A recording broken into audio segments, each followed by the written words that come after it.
And welcome, ladies and gentlemen, to another edition of NGSC Sports Baseball Weekly Show. We call this In the Battery Box. I am your host, Ralph Garcia, live from Madison, Tennessee. That's Nashville, Tennessee. Maybe I should raise it. See that hat out there? Hello in Periscope land. Super Bowl champion Giants. I'm feeling a little giant-y. That's Lawrence Taylor, folks. That's a 5, a 6. The back says Taylor. The patch. Excuse me. The patch. Where's the patch? Where's the patch? Oh, the patch. Spider Lockhart.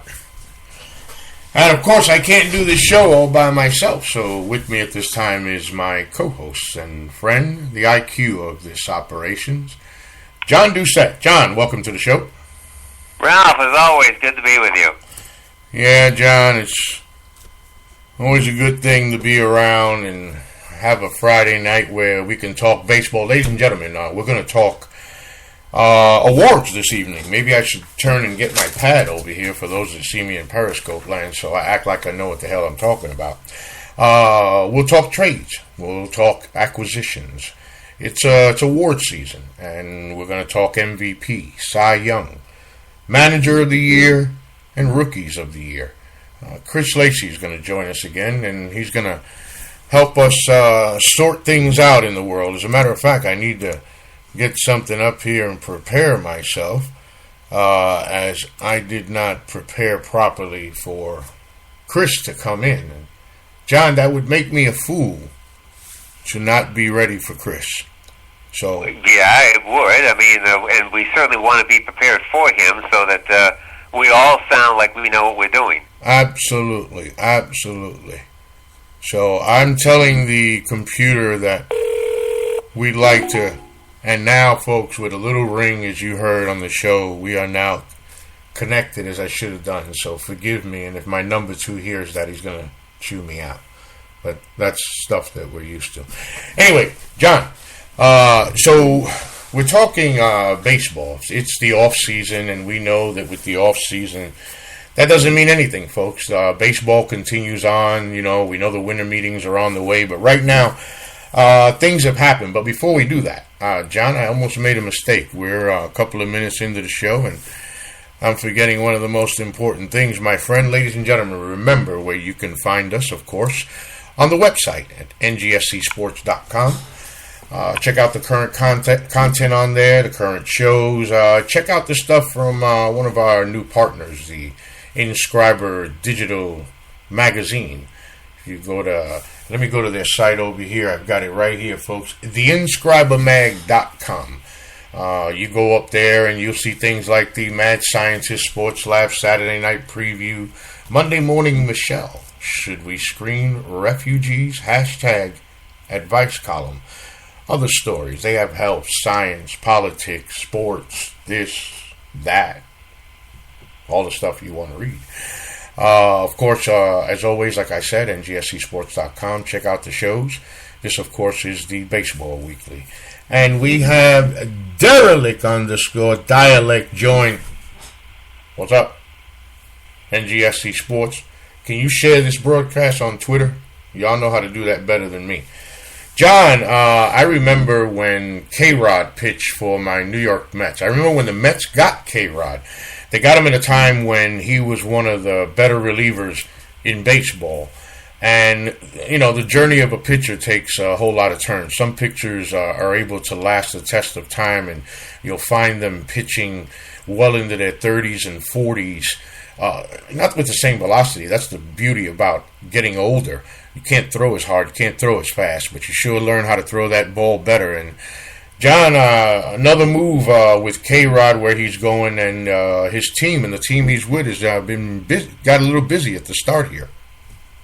Well, the Detroit Tigers, who were in need of a closer since they've allowed Joe Nathan to leave via free agency based on the fact that Nathan was injured all of this past year and really couldn't do anything for them. I think it's been one of the missing pieces to a potential serious championship run for the Tigers, and so they've decided to acquire him from the Milwaukee Brewers for infielder Javier Betancourt and a player to be named later. Francisco had had a very good year for the Milwaukee Brewers this past year. A 1-2 record, a 2.21 earned run average. He saved 38 games and 40 chances. So his ability to close games is still very much in need for teams that are looking for a closer, and the Tigers were certainly among those that were looking for one. And I think they picked up one that still can get the job done. And they also had a deal with Cameron Maben, has gone to Detroit as well. This is a 10-year play. He was a number 10 pick overall in the 2005 draft. A career 251 hitter. So what does Maben bring to Detroit? Look, I think Cameron Maben has been a guy that throughout his major league career has not necessarily lived up to the hype and to the advanced billing. Started his career with the San Diego Padres, and it just really hasn't. I don't think the career has blossomed the way those that were involved with him back in his Padre days had hoped. He was in Atlanta, and now looks like he's going to be getting another opportunity in Detroit. He was hoping that the Tigers and Comerica Park, which really is a doubles-type ballpark, can really be something that he can use to his advantage, because I think up until now, Maben's career has not really been what it had been projected to be back in 2005. Yeah, when you're the number 10 pick overall, you forget your name.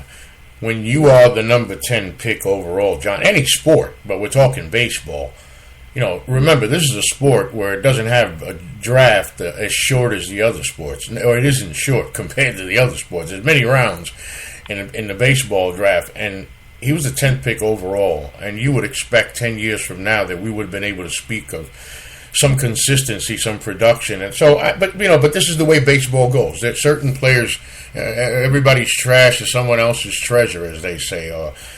So maybe the Detroit Tigers obviously see something. Moves are always made, and Brandon Crawford we talked about last week, John, when we were talking about the qualifying offers that were made. The qualifying $15.8 million. Was that right, John?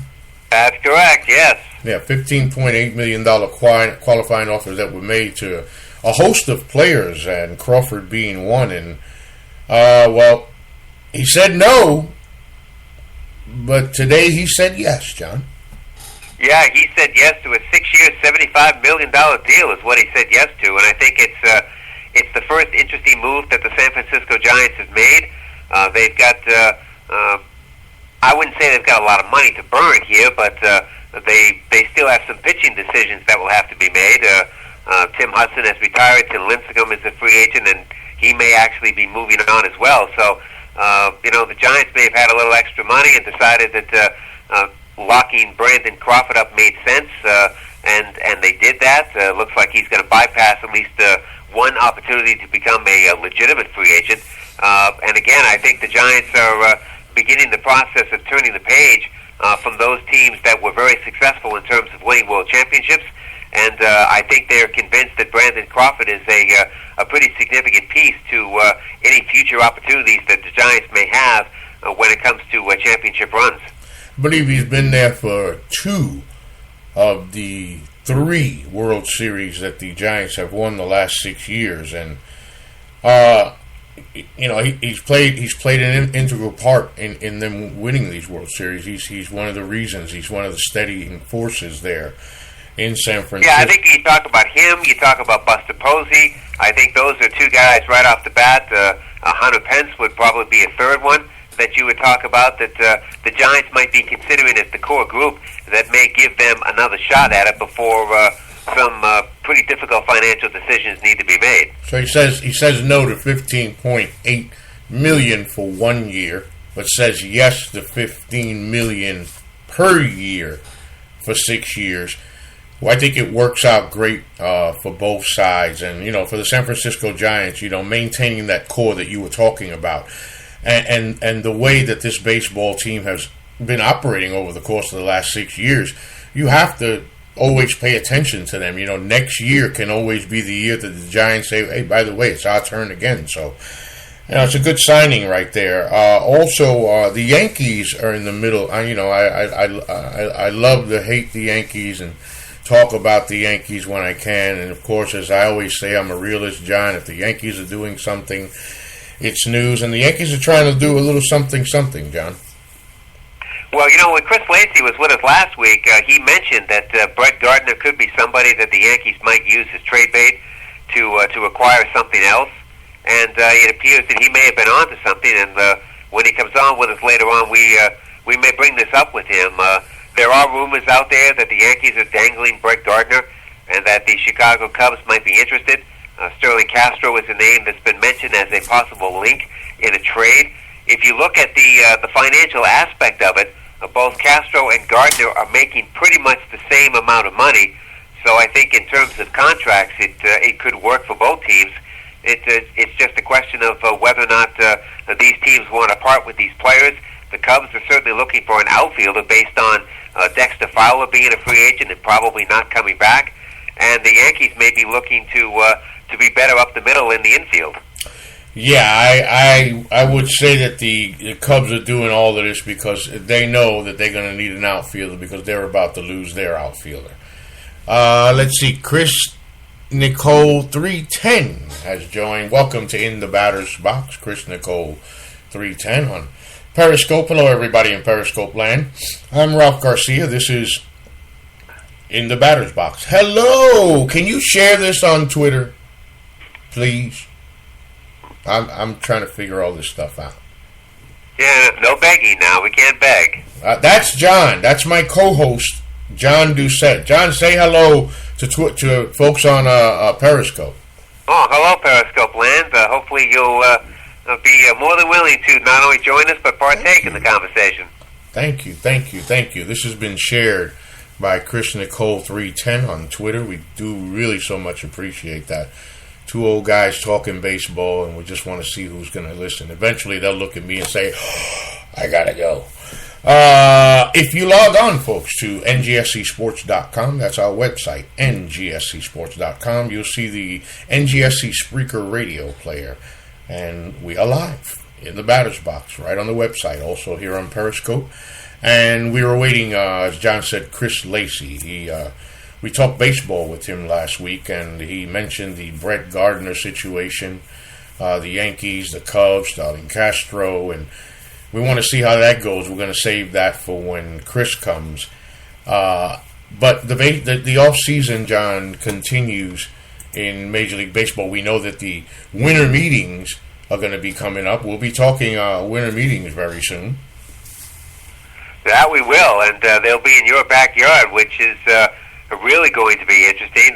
Today was the day, by the way, that Major League Baseball teams had to decide on their 40-man rosters so that when the Rule 5 draft takes place, which is usually on the last day of the winter meetings, you'll be able to figure out which potential minor league players might be available to teams that they can pick through that process and have on their major league rosters for an entire year or give back to the organizations that they acquired from. So today was the day that Major League Baseball teams had to figure out what their 40-man rosters were going to look like when the meetings in Nashville take place.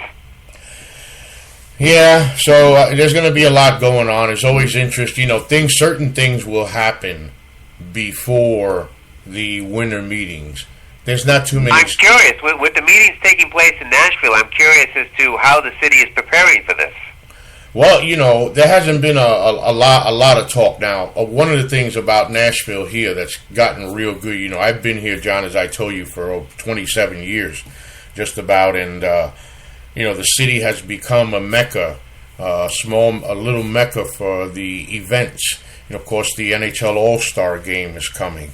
We've got the winter meetings, and this city has shown that it prepares so well now. It used to be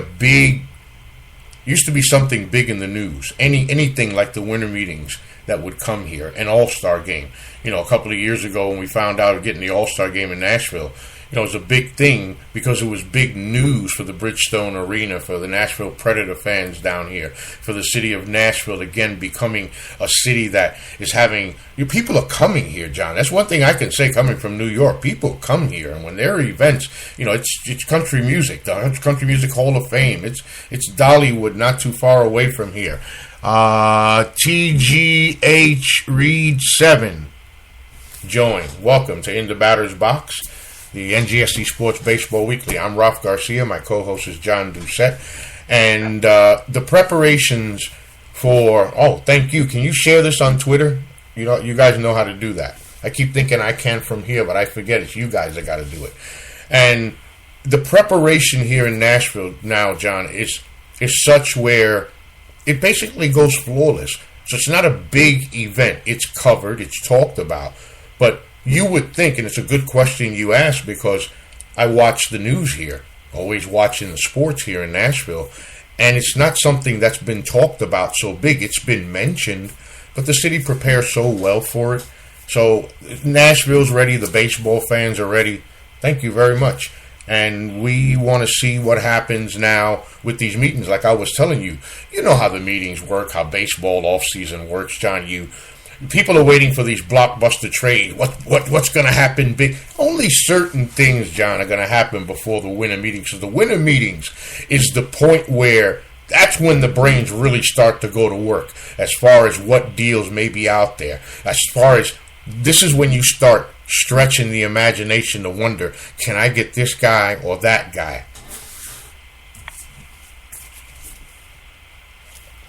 I have John tongue-tied. Oh, you did? Yeah, no, I thought you were going to continue that. Look, I think you're correct, but I think that the general manager meetings that took place in Boca Raton have really set up what could easily become a very interesting winter meetings, just based on some of the trades that were done down there and some of the other ones that were talked about. I think it's quite possible that the winter meetings in Nashville could end up to be busier than any recent winter meetings have been.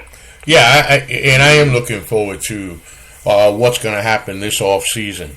There are players that we're talking about, the Dexter Fowlers, the Daniel Murphys, the Yoenis Cespedes, and we can go on and on. The players are they staying? Greinke, are they going? If they're going, or this guy looks like he is going. So if he looks like he's going, where is he going? Who are the best suitors? Who does this player want to go to? The impact it's going to make. I mean, it's going to be a whirlwind of wheeling and dealing, and baseball minds just it's.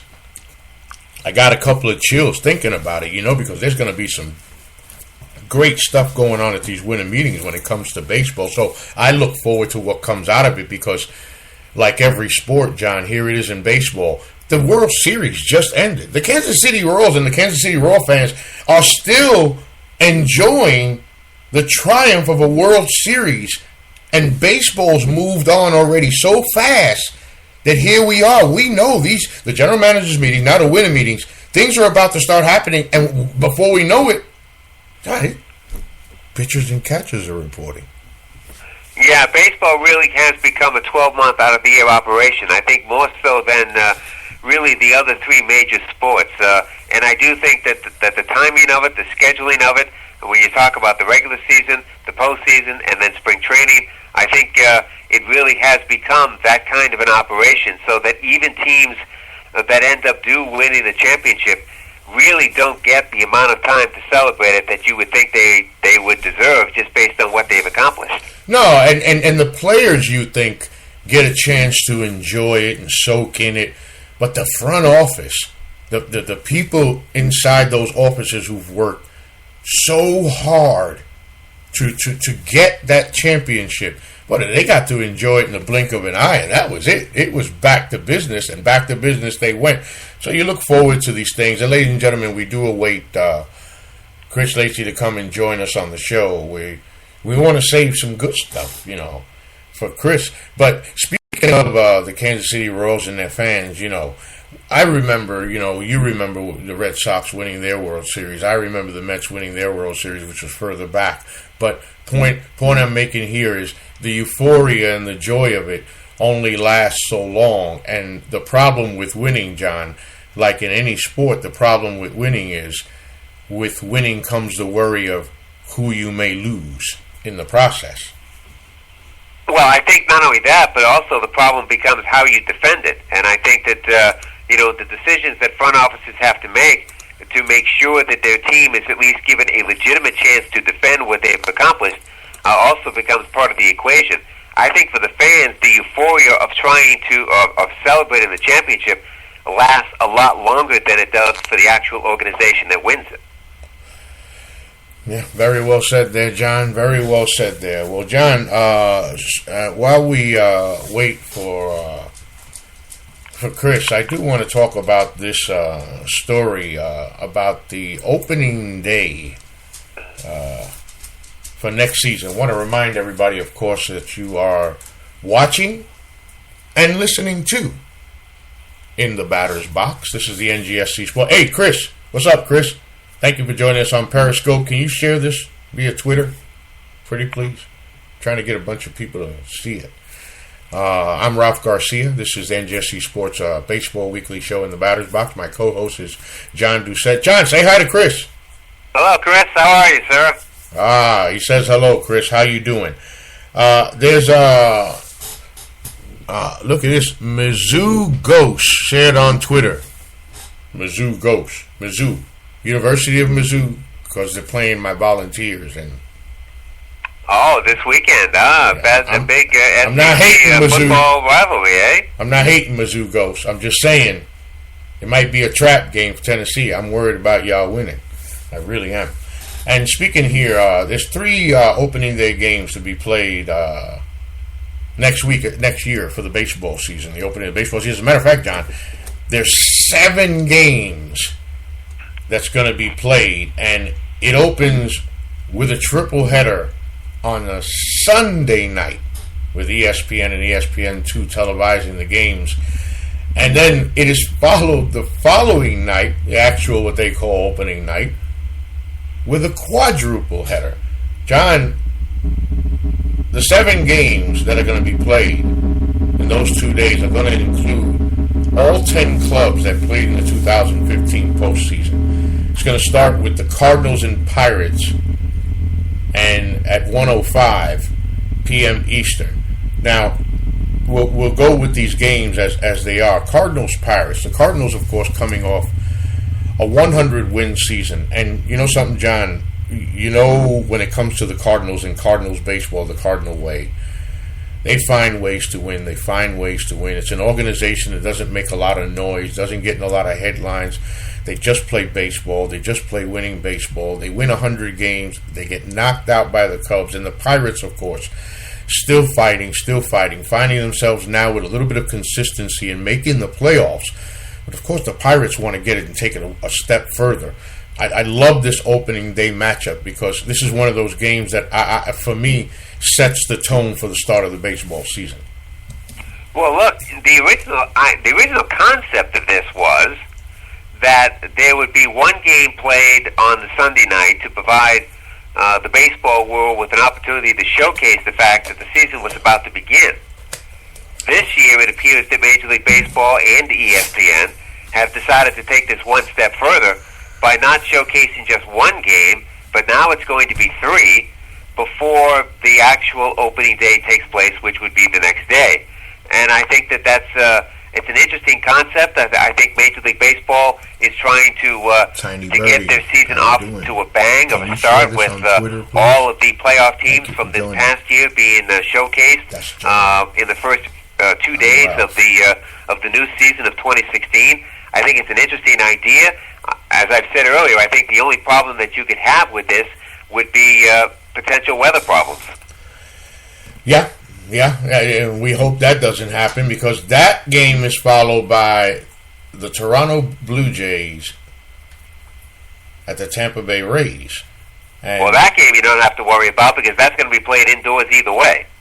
Right, so at least we've got a good one that's going to make it right there. And that's followed up that night, and you know how better than to set off that big Sunday night with a World Series rematch of New York Mets at Kansas City Royals.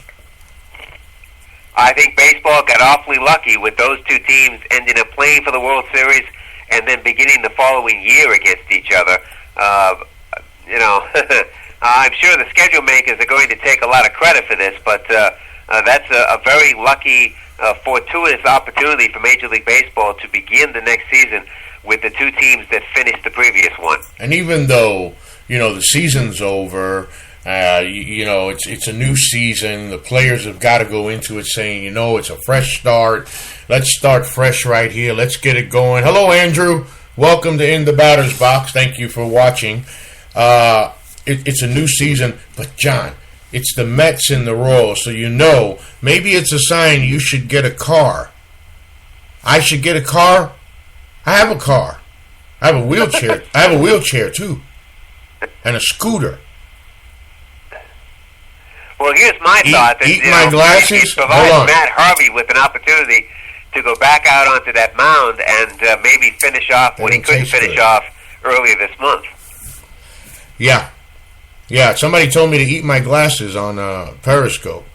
Where'd you get that shirt? This is a Lawrence Taylor New York Giants jersey. Keep it. It's LT. Pencil, baby. It's LT. Look, Spider Lockhart. RESP. Look, you may be dealing with people that have no idea who Lawrence Taylor is because they never saw him play. Oh, okay.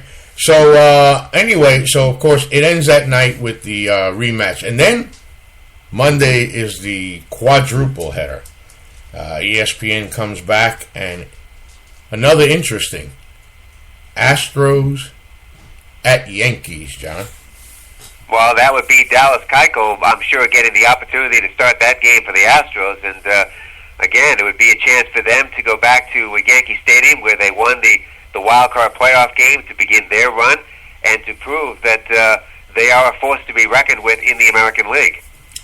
Yeah, because that's going to be very curious to see if the Astros, of course, came almost out of nowhere and came blasting out of the gates this past season, and they hung on at the end and got themselves into the playoffs. Now they want to repeat. Maybe they want to take the path, let's say, of the Kansas City Royals and what the Royals did 2 years ago by making that run and surprising the baseball world all the way to the World Series. And, of course, this year coming and being the favorite and winning the World Series, the Astros. Well, I thought that'd be interesting to see how the Yankees start off the season because, Yankees were one of those teams, of course, doesn't matter how I feel about them. The Yankees also were not a sexy pick to make any kind of... Well, let's face it, with the Yankees, the issue is always going to be age, and I do think that that's something that Brian Cashman is trying to work on this off year with already the move for Aaron Hicks. I think that he's trying to get younger with that baseball team. I think it's going to be a very difficult thing for him to pull off just based on the contracts that he still has to deal with some of these players, but I do think that Brian Cashman is beginning to realize that this ball club needs to get younger, and it needs to get younger soon. And then that's followed that evening or that afternoon by Mariners Rangers. That's followed by Dodgers Padres at 7:05 Eastern, and then Cubs Angels that night. Of course, the Angels, again, as we talked during the season, John, one of those teams that I truly and a lot of people expected a whole lot more out of. And it's getting to that point with the Angels, John. I mean, Mike Sosa's like a king. And you're paying guys. You've got a young kid there that's... Trout is just one of the most... Mike Trout is absolutely one of the best things to watch in baseball. But how good can it be when you can't even make the postseason, when you're expected to make the... This is about a year right here with the Angels. It's like one of those, yay or nay seasons. Get it done or break it up. I agree with that. And Mike Trout would certainly be the centerpiece of any organization, any ball club that he was a part of. There's no question about that. And let's face it, at some point, the Angels are going to have to begin the process of renegotiating a new contract with him, which is just going to cost $1 gazillion by the time it's all said and done. there may be a window of opportunity here for the Angels that is starting to close. And, does Artie Moreno, the owner of that ball club, want to blow it up and start all over again with Trout as the centerpiece? Or does he try and, maneuver some things to kind of keep this thing together while still keeping Trout happy? He's certainly one of the 2 or 3 best players in Major League Baseball, period. And the idea that he has not been a part of a playoff opportunity, I think, is something that Angel fans and maybe even those that are in baseball in general are starting to look at and say, well, how much longer does Trout want to put up with the idea that the Angels are not really where some people think they should be? Yeah, and like you were saying, I mean, it's to the point where they've got to do something. I mean, I don't want to be funny just before we go to the break, but let's be serious. Maybe Albert Pujols had a conversation with God about, that big gigantic contract, or it had nothing to do with whatever. You might want to have another conversation here because, I'm one of those where, come on, man, you paying these guys all this money. Yes, you can't hate on the player for making all the money, but the reason that you got paid all that money is for production. It isn't like he isn't producing either. If I'm correct, John Pujols had a pretty damn good year. But he did, but let's face it, it's not the same Albert Pujols that helped the Cardinals to World Series opportunities. It's not the same guy anymore, and I think that's become a problem for the Angels, that they paid for the past as opposed to the present and future. Yeah, it's a rough thing with sports because it's just the same way all the way around. These players are not paid for what they will do. They're getting paid tomorrow for what they did yesterday. And look, Ralph, you mentioned the Cardinals earlier. Think about it. Since Albert Pujols has left the Cardinals and gone to Anaheim, what have the Cardinals done? Yeah. So obviously from the Cardinal case, as much as they didn't want to allow Albert Pujols to leave because he had become such a central figure of that organization, nevertheless, not only have they survived with him not being around, it could easily said that they have thrived with him not being around. They found out because I mean, you would think he was such a centerpiece of the team, such an impact player. There's no arguing that Albert Pujols drove the St. Louis Cardinals for so many years. They rode his back. But and it's funny, John, that you mentioned that because a lot of teams are criticized for making moves, by their hometown fans. Oh, why you let this guy go? Why are you thinking about trading this guy? Don't let this guy go. And for the most part, John, the reason why these guys are general managers and front office executives is because they actually get paid because they know what they're doing. And, even there were a lot of heads that said, what? Albert Pujols? He's not going to be a Cardinal? But it has worked out. It has worked out. Oh, absolutely it has. And I think in the Cardinal case, I think the other part of that you can add to it would be the vision. Now, granted, you're taking a bit of a roll of the dice here because you don't know what Pujols was going to do as an American League player. But still, I think the Cardinals had a pretty good idea that the best years of Albert Pujols was in their organization, and that once the decline began, that it was going to be a rather rapid one. Now, again, Pujols, as you said, certainly rebounded this year and had a very good year for the Angels, but still, it wasn't. It didn't lead to anything. They still didn't make the playoffs, and so I think that although the Cardinals probably wouldn't do it in a public sense, I do think that there are people within that organization that are kind of patting themselves on the back for not getting involved in that contract bid to bring him back. And with that, we will go to... No, Maya, sit down. We will go to our break. This is, of course, the NGSC Sports Baseball Weekly. In the batter's box, I am your host, Ralph Garcia, along with my co-host, John Doucette. If you want to join the show, you can call us at... I got to look at the number, folks. 401-283-5455. And use PIN number 14484. That's 401-283-5455. 5455, PIN code 14484, and that'll get you into the studio of In the Batter's Box. Of course, remember, folks, please log on to NGSCsports.com, our website. Current content, all the shows. Right now, it's Focus Week, as the boys from Draft Central have put up their scouting focus for Week 12. So you've got Montel Hardy, Hill Gilbert, and Josh Zimmer, scouting focus Week 12. Also, we've got an article right here. Let's see. I'm going to click on it right here and see what it says, John. It is from Randy Drautz, one of our newest contributors here at NGSC Sport. And it's NCAA Final Four piece, and he entitles it, "Does the Slipper Fit? 4 Mid-Majors to Watch."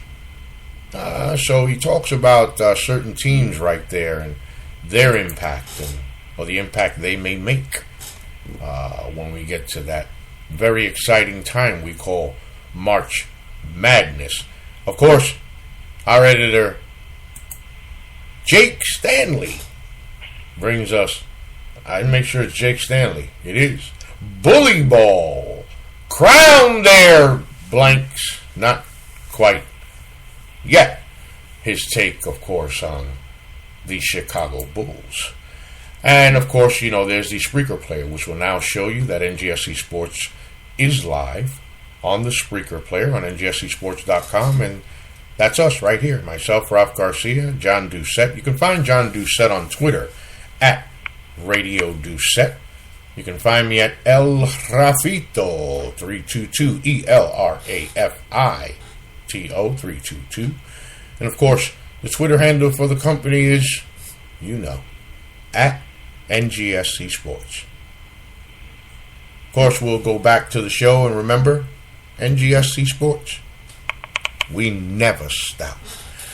John, second half, we still await the possible entrance of Chris Lacey, and we were talking, of course, the opening day games, and yeah, weather always playing a fact. I don't remember the exact year, believe, if I'm correct, John, it was the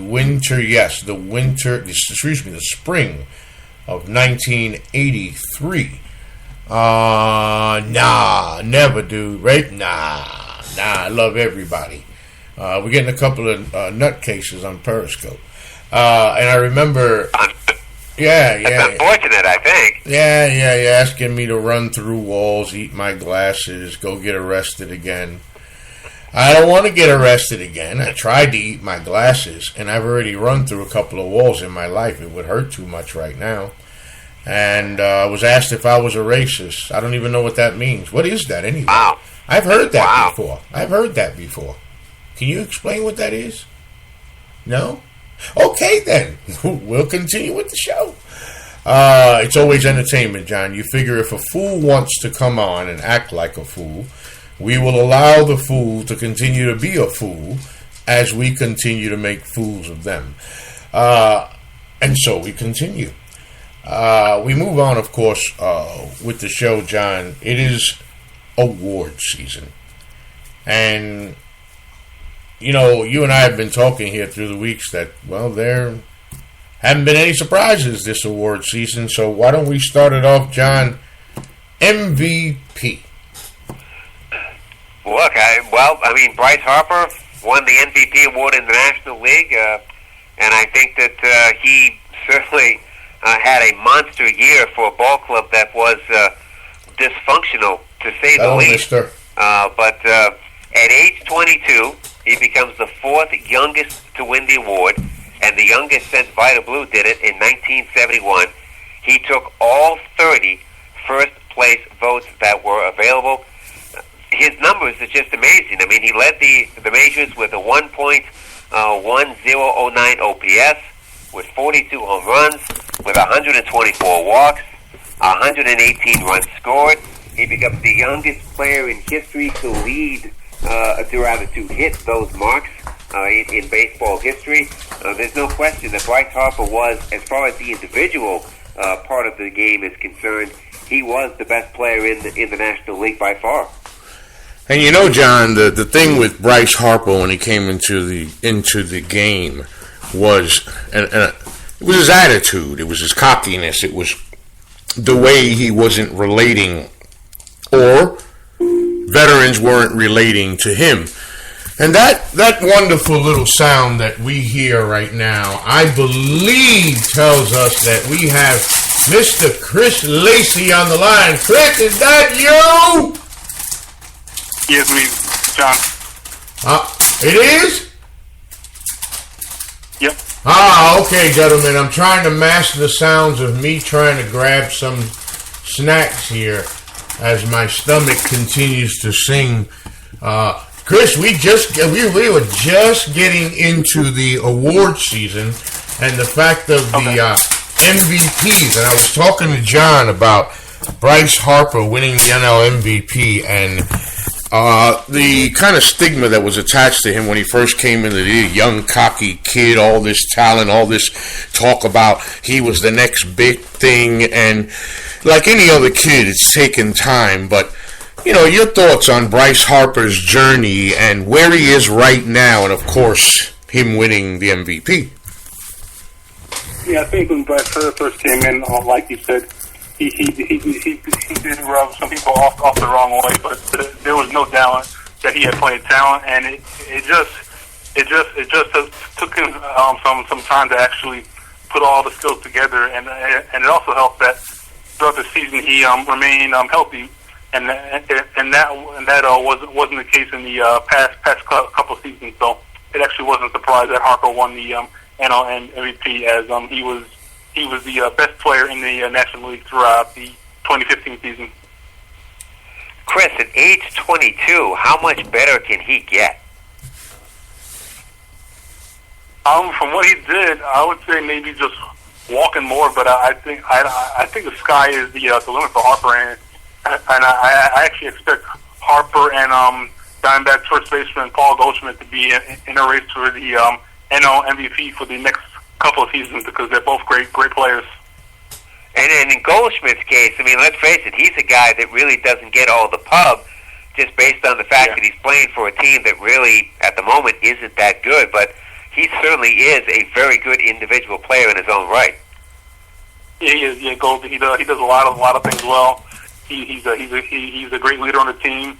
And one thing that some people don't realize about Goldschmidt is that for a guy his size, he actually runs very well for a first baseman. Ron Hammond, thank you for joining us on Periscope. Keep going, boys. Chris, the American League MVP.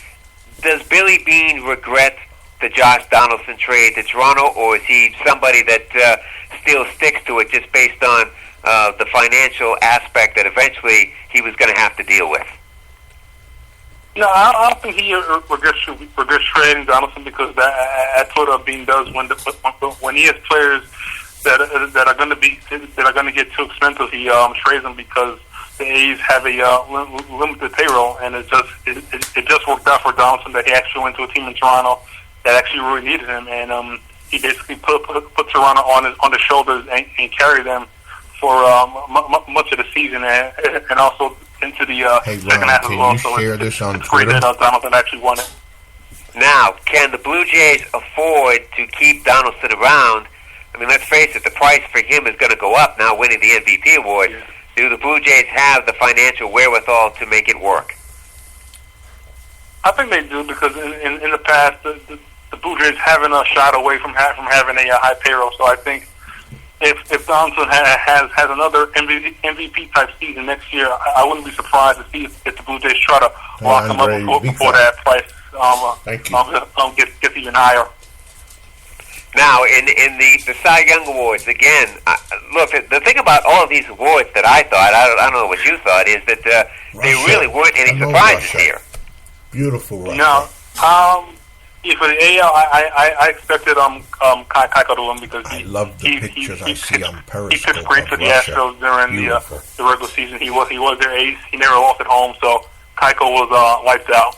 And then for the NL, I actually thought Greinke had a shot to win, but with the way Arrieta did, what Arrieta did down the stretch was so impressive that you couldn't have been wrong if you chose Kershaw, Greinke, or even Arrieta for the NL Cy Young. Would people be surprised at the fact that Sonny Gray of the Oakland A's finished third in the American League voting? No, Gray had a good season, but Big Willie. he kind of faltered in the second half. So I think that's why he slid. But if he would have stayed consistent throughout the entire season, I think he possibly could have overtaken Price for second in the AL Cy Young. But he couldn't have won based on the fact that he was playing for a team that was under 500 pretty much from the get-go. Yeah, no, because voters tend to pick.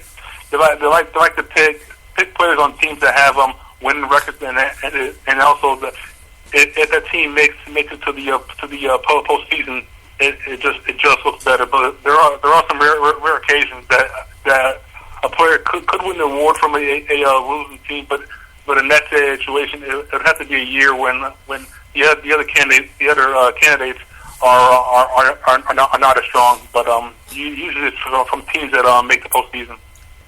Now, Manager of the Year, I think the same thing. I think Joe Madden was a no-brainer in the National League. Yeah. In the American League, Jeff Bannister winning, maybe some people might have thought that's a bit of a surprise because I think, John Gibbons in Toronto was somebody that a lot of people thought eventually could be Manager of the Year based on getting the Blue Jays to the playoffs. Either way, I think the Manager of the Year award in the American League would have... it should have been a closer race, I guess, than it ended up to be. Yeah. No, I think what helped Bannister's case was the fact that the Rangers lost over 90 games last season, and also they lost their ace, Yu Darvish, during spring training. So the fact that Bannister was able to put forth a starting rotation that actually helped them not only compete but also win the AL West actually helped out in his favor. So it was a great job by Jeff Bannister in his first season for the Rangers, and for the NL, it was a no-brainer that Madden was going to win, considering where the Cubs were at last season, and going into this season, no one really knew what to expect from Madden and the young talent that the Cubs had. All right, now you mentioned earlier about Goldschmidt and about Bryce Harper. Chris Bryant wins the Rookie of the Year award in the National League and put up some pretty serious numbers, despite the fact that he began the year, at least the first 2 weeks of the year, at AAA. Is Chris Bryant in that conversation with Harper and Goldschmidt when you start talking about the future superstars, not only of the National League, but of baseball in general? Where are you from? Yeah, I think Bryant will be in that consideration, but one thing he will have to work on is cutting down his strikeouts. That's something that Goldschmidt and Harper didn't do much of this season. So if Bryant can turn some of those strikeouts into home runs as Harper and Goldschmidt did this season, then there's no doubt in my mind that Bryant will be in the discussion for MVP with Goldie and Harper in the next couple of seasons. Is it possible that Chris Bryant's individual awards, assuming he is able to rack up some pretty impressive individual awards, on Twitter? Could he price himself out of Chicago, or do the Cubs have, again, the financial wherewithal to make it work and keep him around for longer than the period of time people seem to think he'll be there? No, I don't see any reason why the Cubs wouldn't be able to afford him. They just gave Lester $150 million last offseason. They're going to be trying to sign Price or Greinke or possibly Jordan Zimmerman to a contract that's going to be higher than Lester. So Major League I see no reason why they can't afford Chris Bryant. And the same deal in the American League. Carlos Correa, again, I think this is very interesting just based on the fact that he didn't show up in Houston until the 8th of June, but yet 22 home runs in 99 games, driving in 68 runs, a 345 on-base percentage. He clearly did become the best player in the American League, even if he didn't start the year on the 25-man roster with the Astros. Yeah, Correa had a phenomenal season, and like you said, he didn't start the season with the team. But I think throughout his first couple of games, you could see that there was something special in Correa, and it's going to be a treat to watch him play shortstop for the Astros over the next couple couple of seasons because he's a very talented player. Now, I think one of the other off-season issues that Major League Baseball at least has begun to discuss and then maybe even come up with solutions for is fan safety. And it does appear this week that the commissioner made some rather interesting comments about how the netting is going to be used for the 2016 season in terms of the extension, in terms of how high the netting may or may not become. I know baseball is taking this very seriously, and they should. What do you know about what this netting might look like when the 2016 season begins? From what I've seen, they're gonna do their best to try to prevent incidents during games. So the netting is going to be designed to actually protect the fans from foul balls, and I believe that it will, because you do need to protect the fans that come to the games, because they're passionate about baseball. So it makes sense that Major League Baseball wants to do everything they can to try to protect them. No. Now, the complaint from season ticket holders, at least one of the complaints that I've heard, is they really don't want to watch a game through a net. How does Major League Baseball find some sort of middle ground to protect them while at the same time giving them, I guess, some freedom to be able to watch the game the way they really want to watch it? Well, I think the best way is to just design a net where it doesn't obscure their line of sight, but also protect it. So I guess if someone is worried about not being able to see the game, Major League Baseball could possibly instill some kind of policy where you can get up from your seat and go beyond the netting, but you're leaving your seat at your own risk. That's my. Now, the one thing I find interesting about this, Chris, is we're talking about regular season games, and certainly understand why. Yeah. But I don't hear this being talked about when it comes to spring training games. Why? I think because the games in the regular season matter more than in spring training, because during the spring, players are just trying to just get ready, getting back into shape. So I guess spring training really doesn't matter that much as opposed to the regular season. But the possibility of being injured for fans is certainly still there for them, even in spring training games in Florida and Arizona. You would think that Major League Baseball would at least have some consideration toward maybe even making sure that incidents don't happen in those games as well. Yeah, you would think so, but I believe the crowds at spring training aren't even close to the crowds that are actually during the regular season, because the stadiums hold more fans. So my guess is that Major League Baseball is just focusing on the regular season because there are more fans there than there are during spring training. Mr. Dry Nuts. Are you surprised that the commissioner has now decided that the 162-game schedule is going to be the 162-game schedule, that there isn't, at least for the short term, any idea of reducing the schedule again? No, I'm not surprised, because baseball is just one of those sports where you're accustomed to it being a long season, and I think it'd be kind of hard to just find that right number of like how many games do you want to reduce the season to? Do you want to cut off 8? Do you want to cut off 10? Or do you want to cut off 20? So I think just leaving it at that 152 makes the most sense. Everybody. But I do think we would all agree that playing World Series games in the first week of November is probably not a great idea. No, it's not. But I mean, they could always change it maybe in the next couple of years. But I think currently the 162 game schedule is here to stay. Now, do you think that becomes a bit of a bargaining tool or bargaining chip that is used when the next collective bargaining agreement between owners and players is beginning to be discussed? I think it could be, because if you do reduce the amount of games, then how is that going to impact the revenue for the teams because of the teams have grown accustomed to getting a certain amount of revenue for all those games. So if you do reduce it, then how are you going to actually replace that revenue? So it will be interesting if Major League Baseball can actually reduce the amount of games and also at the same time keep that same amount of revenue flowing for all 32 teams.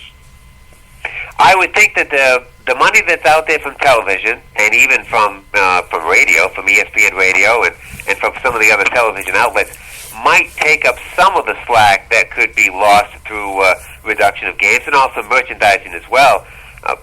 Is Major League Baseball convinced that maybe there isn't enough in terms of television and merchandise to make up for the potential loss of, say, one homestand? Oh well, there's a plenty of revenue in the game because every other day you're hearing about teams sign a new TV deal. So there is revenue around, but I think the owners would if they were to agree to reduce the amount of games played, they would want some kind of assurance that there won't be any drop off in the money if they do actually reduce the season by a couple of games. Now, I think the other problem that Major League Baseball has concerns the Oakland A's, the ballpark that they play in, and what can be done. The A's have tried to get out of Oakland. They've tried to move to San Jose. That hasn't worked. They've considered Santa Clara. That hasn't worked. How can Major League Baseball help the Oakland A's to finally get themselves a new ballpark, either in Oakland or somewhere in the Bay Area? I would say maybe a possibility would be maybe moving to Sacramento if they could find an area that's suitable for a new ballpark, and if the city of Sacramento will be willing to actually have a team there. But you're right, the A stadium is not great, so it's something that they will have to address in the future. How much of a priority is it to take care of the Oakland A's? It doesn't seem like Major League Baseball really is considering this to be a high priority on their list. If that's true, how do the Oakland A's convince Major League Baseball that this needs to become a higher priority? Well, one way that they could possibly convince them that it doesn't need to be a priority is if the fans just stop coming to the home game, because if the fans don't come, then it'll be hard for the team to generate. That'll never happen. So maybe that be one way that Major League Baseball would take it more seriously. That'll never happen. I was going to say, Chris, if the possibility exists that the Oakland Raiders leave, and there are some National Football teams that are thinking about moving back to Los Angeles, if the Raiders become one of those teams that does end up going back to Los Angeles and essentially allowing the A's to take that ballpark over, could the A's really revamp, redesign the infrastructure of that park to make it much more desirable than it is right now, or do the A's just really want to get out of it because they just don't care about that place anymore? I think if the Raiders do leave, then I think having the A's actually revamp the stadium to fit their needs would make the most sense. And would Major League Baseball be willing to financially help them to make that possible? They should. I'm not sure. I'm not. It all depends on how much it would cost. But I think maybe if the A's go halfway and then Major League Baseball is willing to give them the other half, I see no reason why it couldn't work.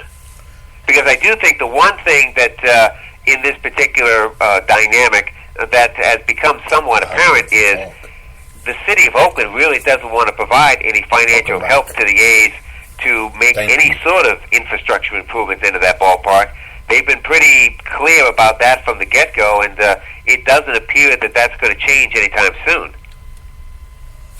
No, it doesn't. So, since the city of Oakland really doesn't want to give the team any support, then it wouldn't be surprising if the the ownership of the A's decides to move somewhere else, assuming that they find a good place to have a new stadium. I have a motion. Do you think that's a ball club that could go up for sale if, in fact, the ownership of the A's comes to the realization that they're not going to get what they want, they're not going to get any help to get what they want?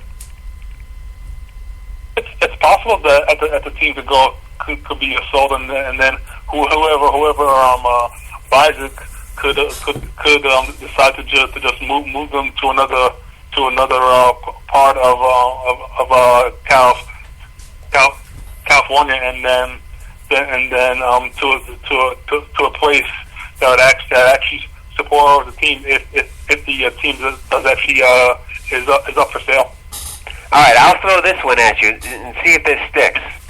The city of Montreal, up in Canada, is trying to get back into baseball.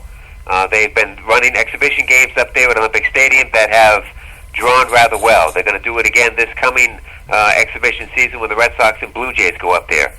Does the city of Montreal become a potential destination for the A's if, in fact, they can't get what they want in the Bay Area? Wow. I think that stadium will be very, very attractive, and especially if the A's do sell the club, the new owner would have to at least entertain the thought of actually moving the A's to Montreal, especially if he's not able to find a spot for the team close to where they are. Does Major League Baseball want two franchises in Canada again? I don't think they do, because the Blue Jays are thriving right now in Canada. So I really couldn't see Major League Baseball wanting to have another team in Canada. That's an interesting thought. What other rumors are you hearing about out there? Well, there was a deal that happened today. Cameron Maybin, he was traded to the Detroit Tigers for pitchers Ian Crow and Gabe Spire. So Maybin is back with the Tigers, the team who drafted him, and the Braves have continued their off-season plan of just trading away players and getting ready for the future. The Tigers have also been a rather busy team this offseason. They acquired Francisco Rodriguez earlier in the week. It appears that they now have finally, at least in the short term, found their closer. What else could they be up to as you get toward Nashville in the winter meetings? The Tigers are going to be looking for a starter. So one name to look at is on the second tier is Giovanni Gallardo or Mike Leake. Those are two very good starting pitchers, and it actually wouldn't cost the Tigers too much money. So I think having them, and if Daniel Norris can actually be healthy next season, the Tigers have a pretty good chance of having a solid rotation for 2016. Now, I mentioned to Ralph earlier, with the winter meetings coming to Nashville, I tend to think that this is going to be a very busy week. That not only will you see some free agents being signed and maybe even some big names being signed, but also trades taking place as well. Do you think that week in Nashville is going to be rather busy?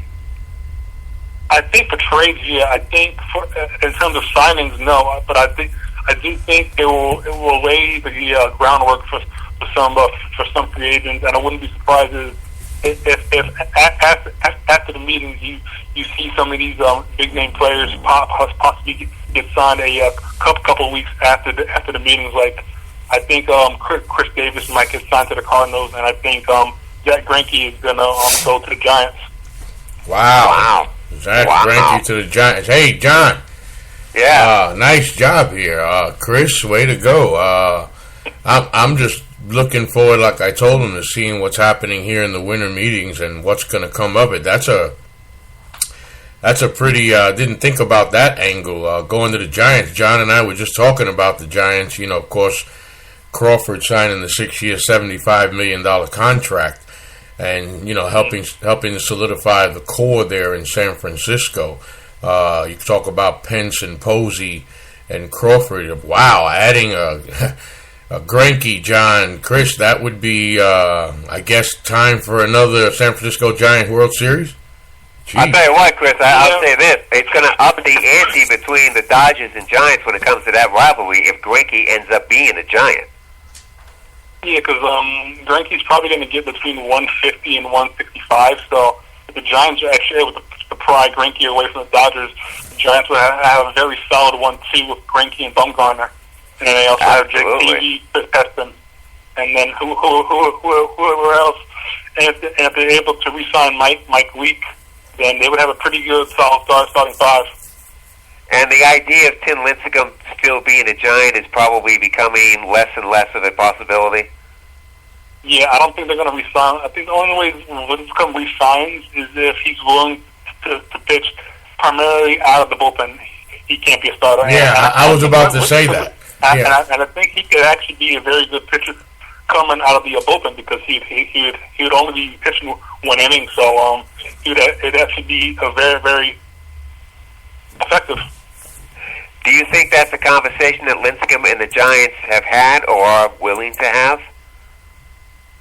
I think they've had it in the past when he was a starter and when he was struggling, but I don't think I'm not sure if they've actually talked about him just coming out of the bullpen alone and not starting.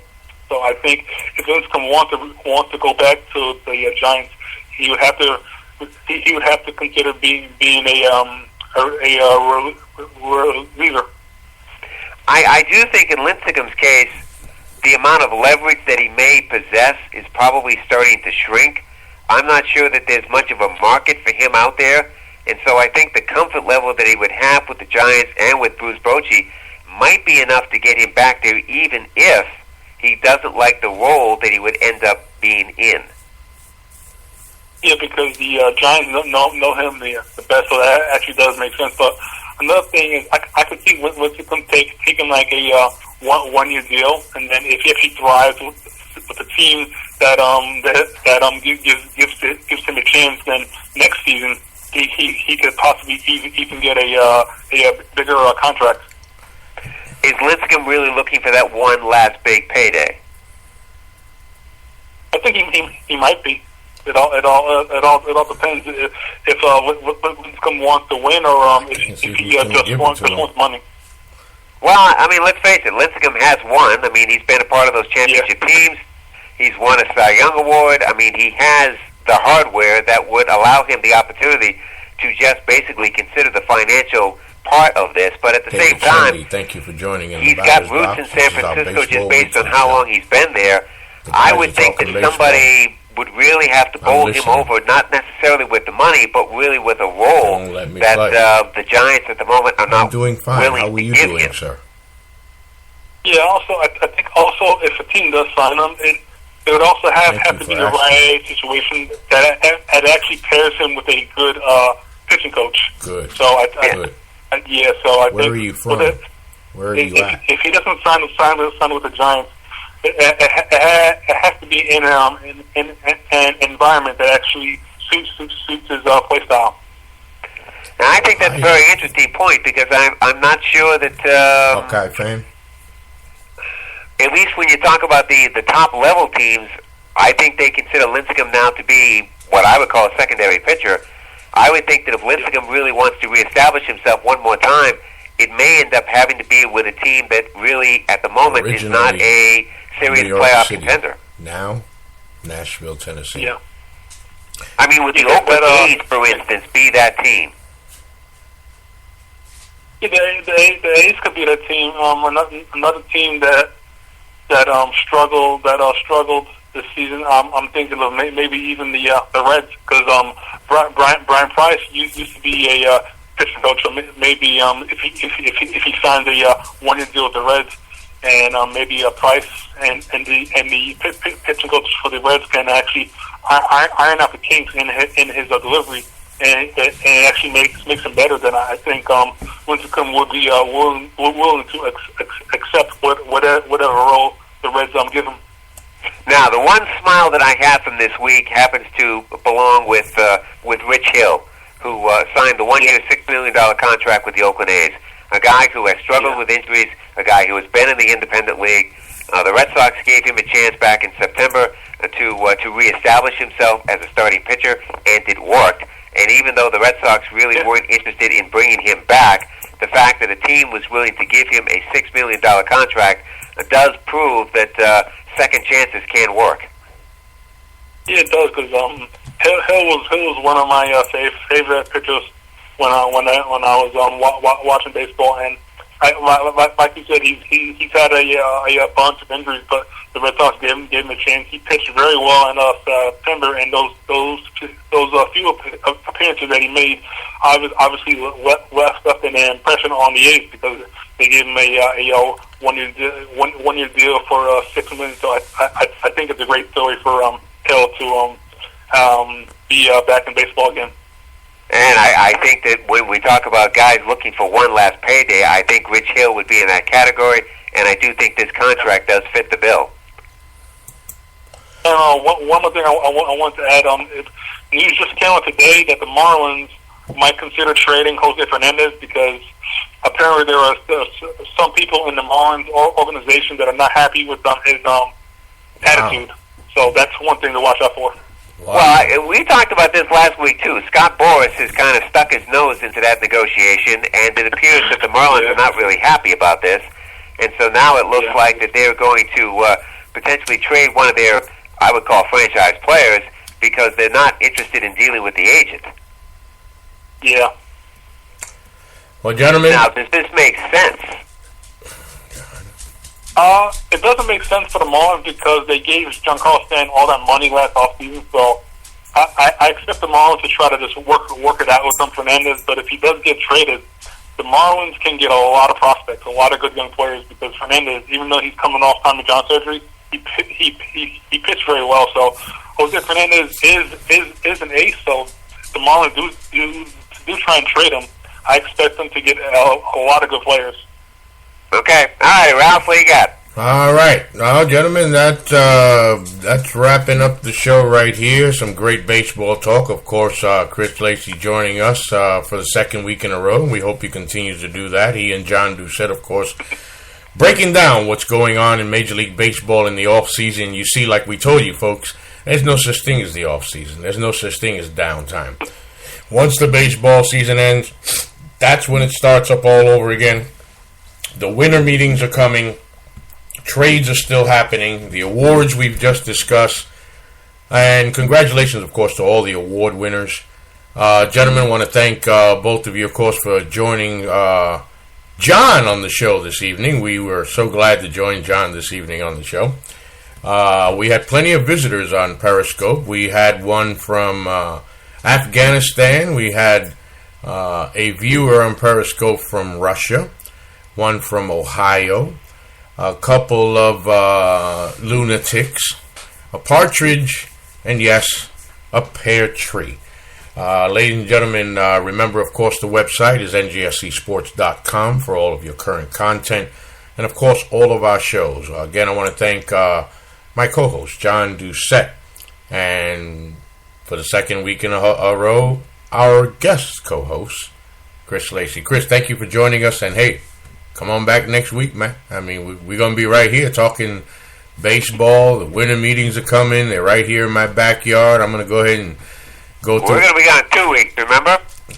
Yeah, 2 weeks, not next week. That's right. I'll be busy. I'll be busy next week. Out of town, folks, as the wife and I take a trip to our second home, Knoxville, Tennessee, and Thompson Bowling Arena, as we go see our beloved Tennessee Lady Volunteers play basketball on Black Friday. So that means, of course, that in the batter's box we'll be back in 2 weeks. So, Chris, please feel free to join us. I'm going to come back home and go through the ventilation system and fall down somewhere quietly in the winter meetings and peep in. And if I'm that crazy, I'll hit record and it'll be live, and then I'll get arrested. I think somebody in Periscope told me to go get arrested. That's right. Shouldn't have brought that up. Thank you, gentlemen, for joining us again. John, where can everybody find you at?